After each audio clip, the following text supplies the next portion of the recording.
Hi, just finished. I just finished my work today, and I would like to continue the conversation about AI. One of my reflections about this is on why we struggle to accept AI. So, for us humans, we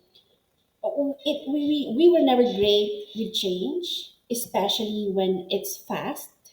And right now, AI is changing everything: politics, culture, work, learning, and at a lightning speed.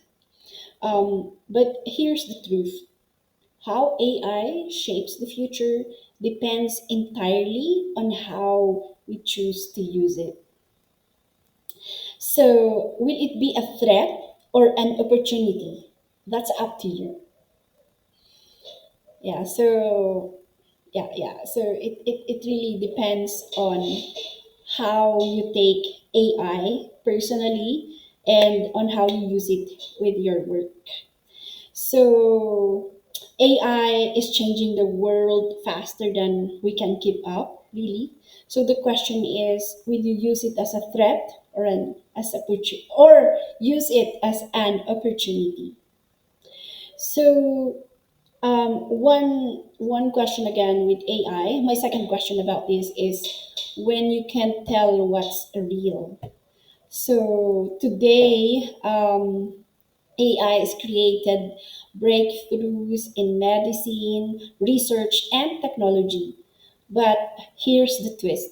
Sometimes you can tell if what you're seeing is human made or AI generated. So currently we live in a blended reality. So my water bottle, it's real. This one is real. I can drink from it. However, my voice, my face, maybe. We're not sure. So the scary part is they both look real. My water bottle, my chair are real, but my voice, my face, is it real or is this AI generated? So AI today has blurred the line between real and unreal, and sometimes even experts can tell the difference. Yeah. So for my number three reflection about this is AI a competitor or a teammate? Yes, AI can replace jobs, and that's uncomfortable. But it can also amplify what you love doing, taking the boring, repetitive work off your plate. The real question isn't, will AI replace me? It's, how can I make AI work for me? So currently, I have several agents in my chat GPT. I have this EA to my boss. I am an EA to an amazing CEO. Yeah.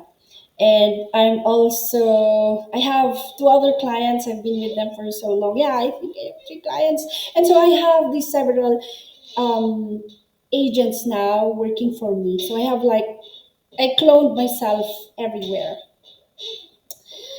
So yeah, that's it. So the third reflection I have is, don't be fooled. AI has no feelings. They're not your therapists, okay? They don't empathize. So AI doesn't have emotions. It doesn't have conscience or ethics. It's not self-aware.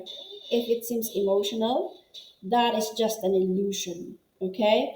Don't forget, AI is a machine. It's created using codes by very intelligent people.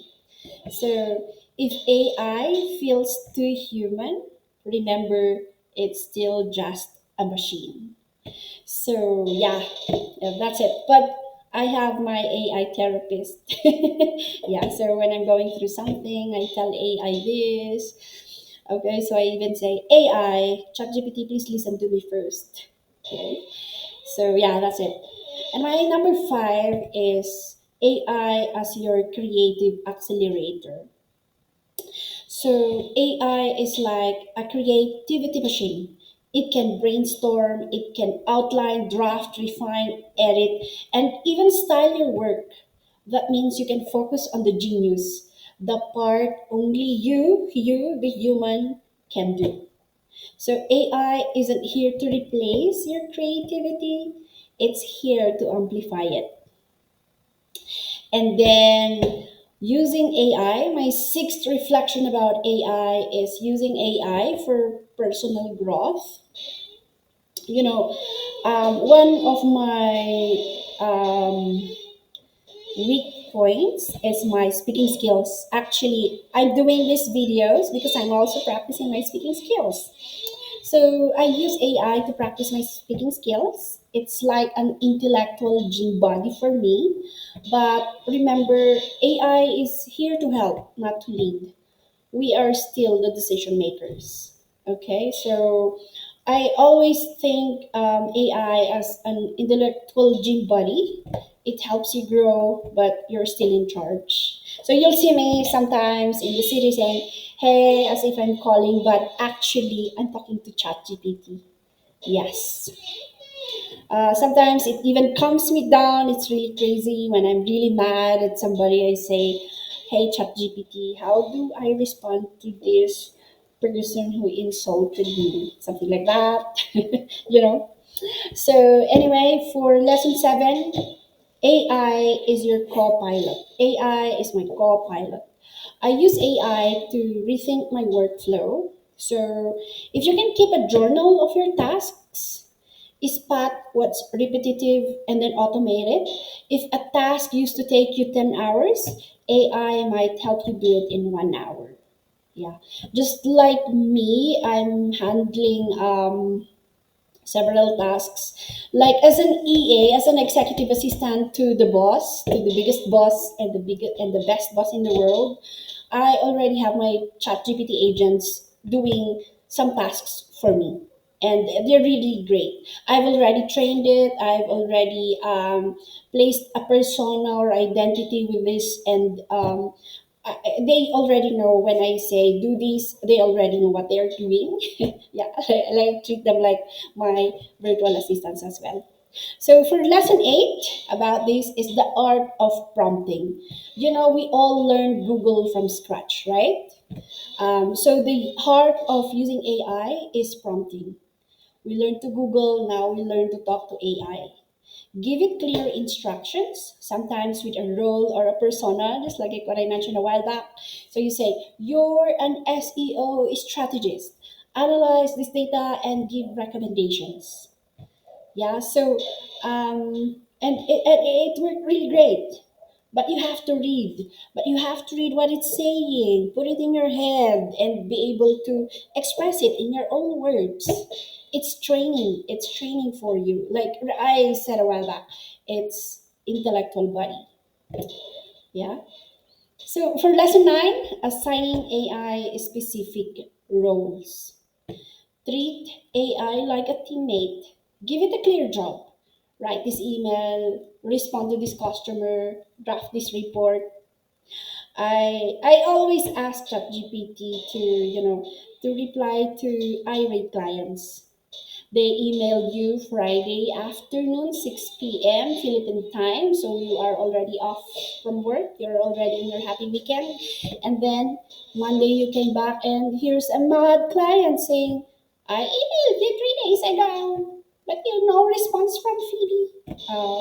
So I say, "Hey AI, can you please do reply to this, make it professional, make it add some TLC, so ChatGPT thinks and writes the email for me." So lesson 10 is training AI for long-term use. The real magic when AI remembers how you work. Yes. So train it. I've trained mine already. I build ongoing projects inside ChatGPT, train it with examples. So when a recurring task comes in, it's ready to go instantly. Yeah, so these are the 10 reflections about AI and how I use it to amplify me, to amplify my work. So it's really a lot helpful, and I'm grateful for that. So how do you find AI? How do you reflect about this as well? Yeah, so thank you and let me know what you think about this. Bye.